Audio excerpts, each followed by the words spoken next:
சரி, நான் அப்புறம் ஃபோன் பண்ணுறேன். அவன் அந்த ரூமில் தான் இருக்கான். அவன் ஃபோனுக்கு கால் பண்ணு.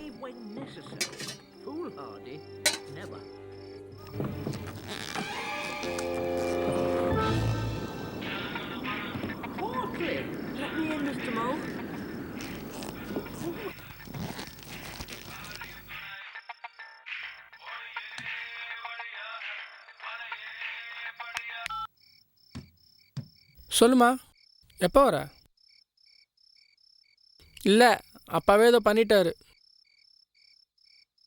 ஏதோ இனிமேல் தான் சாப்பிட போகிறோம். ஓ, பேசிட்டியா? சரி, சீக்கிரம் வாமா.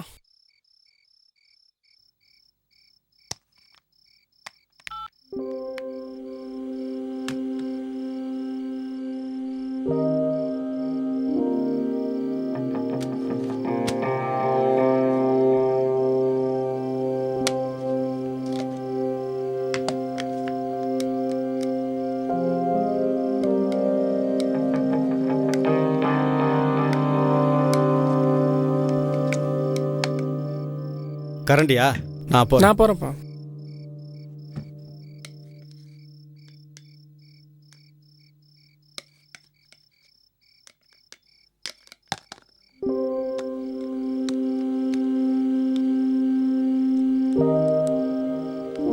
அப்பா எடுத்து சொல்ல முடியாத எடுத்துக்காட்டு. எனக்கு நினைவு தெரிஞ்சு 3லேருந்து இப்போ 20 வயசு வர 15 நிமிஷம் கூட தொடர்ச்சியாக நாங்கள் பேசிக்கிட்டதில்லை. உப்பு இருக்கா?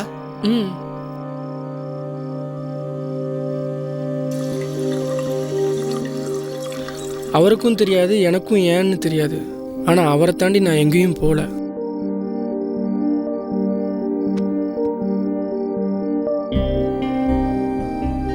இந்த ரூமில் கொசு கிடைக்கும், அதனால் ஃபேன் போடணும், பெட்ஷீட் போத்திக்கணும்னு தெரியும்.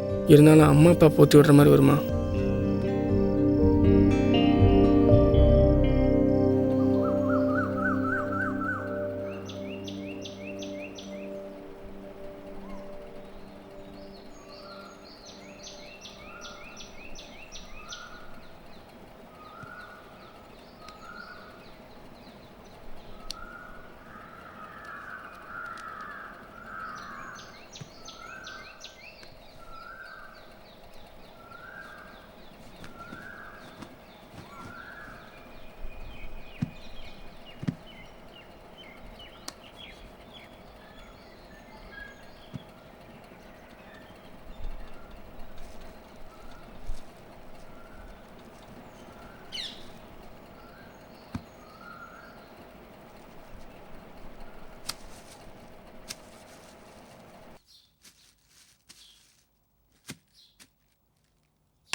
ஒவ்வொரு படத்துலையும் என்ன புதுசாக பண்ணியிருக்காங்கன்னு அதோட ஃபர்ஸ்ட் லுக் போஸ்டர்லேருந்தே தெரிய ஆரம்பிச்சிருதுல்ல.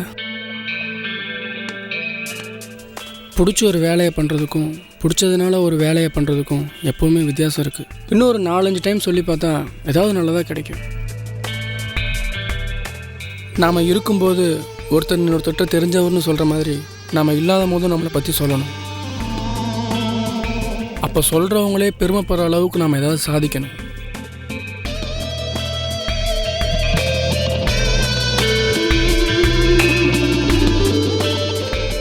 எப்பவும் போல் பாய் கேர்ள் லவ் ஸ்டோரின்னு சொல்லாமல் 2 பேய் லவ் பண்ணுற பேய் ஸ்டோரியாக சொன்னால் புதுசாக இருக்கும். உங்கள் ஹாபியே உங்கள் ப்ரொஃபஷன் ஆனால் நீங்கள் வேலை செய்ய வேண்டிய அவசியமே இல்லைன்னு விஜய் அவார்ட்ஸ் ஃபங்க்ஷனில் விக்ரம் சார் சொன்ன மாதிரி என் ஹாபி ப்ளஸ் எனக்கு இந்த லிட்டில் பிட் க்ரியேட்டிவ் திங்கிங்லாம் கன்சிடர் பண்ணி டைரக்டர் நானும் முடிவு பண்ணிட்டேன்.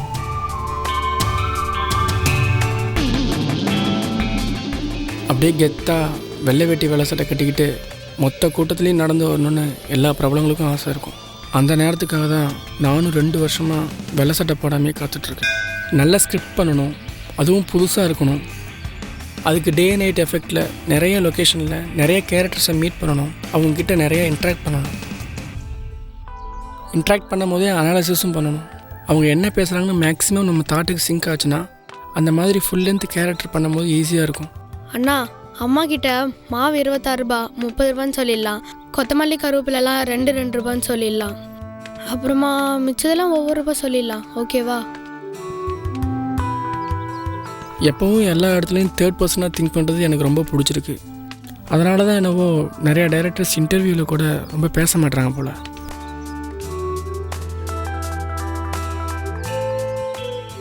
டைரக்டர் ஆடுறது அவ்வளோ ஈஸி இல்லைன்னு நிறைய பேர் எனக்கு சொல்லுவாங்க.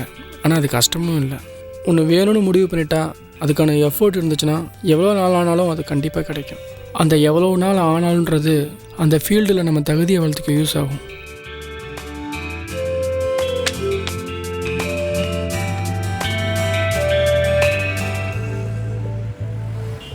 அண்ணா, கொஞ்சம் ரோட் கிராஸ் பண்ணி விடுறீங்களா? சரி, கையை பிடிச்சிக்கோ. சிக்னல் போட்டதுக்கப்புறம் போகலாம்.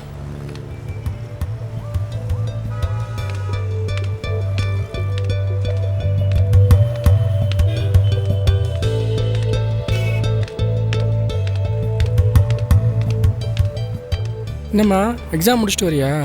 எக்ஸாம் இல்லைண்ணா, இனிமேல் ஸ்கூல் போக மாட்டேன். அப்போ போகாமல் என்ன பண்ண போகிற? வீட்டில் விளையாடிட்டு இருப்பேண்ணா. சரி பார்த்து போறியா? பாய்.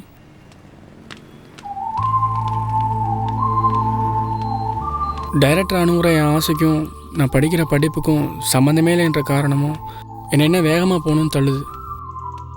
எனக்கு இன்னும் 1 இயர் படிப்பு இருக்குது. அதில் நான் சினிமாவை கற்றுக்க தயாராகிடுவேன்.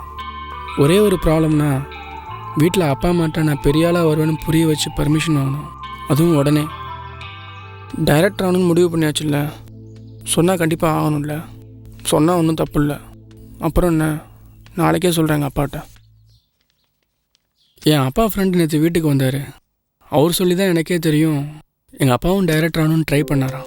பட் அவரோட ஃபேமிலி சுச்சுவேஷன்லாம் பார்த்து இப்போ அப்போன்னு சொல்லலான்னு கடைசி வரைக்கும் சொல்லவே இல்லையா. என்னதான் ஆசை இருந்தாலும் ஜீன்லையும் இருக்கணும்ல. மீண்டும் தலைப்புச் செய்திகள். அப்பா, ஜம்மு காஷ்மீரில் தீவிர அம்மா மதியானம் வந்துடுவாங்க. நான் உங்ககிட்ட பேசணும்.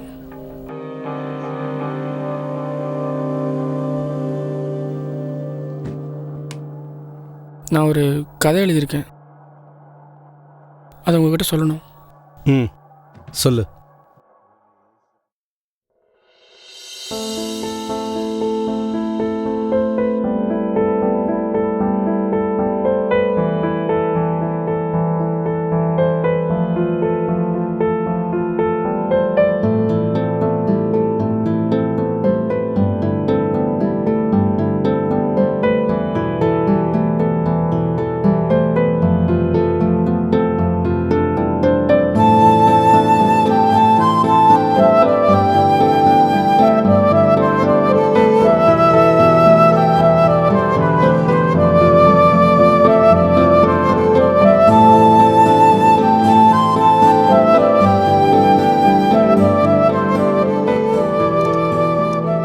இந்த மாதிரி நிறைய கதை என்கிட்ட இருக்குப்பா. மணி சார் மாதிரி நானும் பெரிய டைரக்டராக வருவேன். நல்லா தான் இருக்குது. பையனும் பொண்ணும் ஒருத்தர் எல்லா இடத்துலையும் பார்த்துக்கிறாங்க, ஆனால் பேசிக்கிறது இல்லை. அந்த பையன் பொண்ணுக்கிட்ட லவ்வை சொல்கிறதுக்கு ரொம்ப நாளாக ட்ரை பண்ணுறான், அவனுக்கு சான்ஸ் கிடைக்கல. கடைசியில் ஒரு நாள் சான்ஸ் கிடைக்குது. அதுதான் கிளைமேக்ஸ். அந்த இடத்துல தான் நம்ம ட்விஸ்ட்டை ரிவீல் பண்ணுறோம். என்னென்னா 2 பேரும் ஊமன்னு, அதுவும் பாசிட்டிவ் எண்டிங்கோட. Very good, keep it up. அப்போன்னு வெயிட் பண்ணாமல் எதுவும் தெரியலனாலும் அதை செய்யலான்னு முடிவு பண்ணிட்டல, அதுதான் கரெக்டு. சினிமாவை பற்றி தெரிஞ்சிக்க வேண்டிய விஷயங்கள் நிறைய இருக்குது. நீ ஒன்ஸ் அதில் என்ட்ரு ஆகிட்டனா அதுவே உனக்கு நிறைய விஷயங்கள் கற்றுக் கொடுக்கும். ஓகே, ஆனால் ஒன்று, இதை பற்றி அம்மாக்கிட்ட இப்போ எதுவும் சொல்ல வேணாம். உன்னுடைய ஃபைனல் இயர் அதை நீ ஒழுங்காக கம்ப்ளீட் பண்ணிவிடு. ஓகே.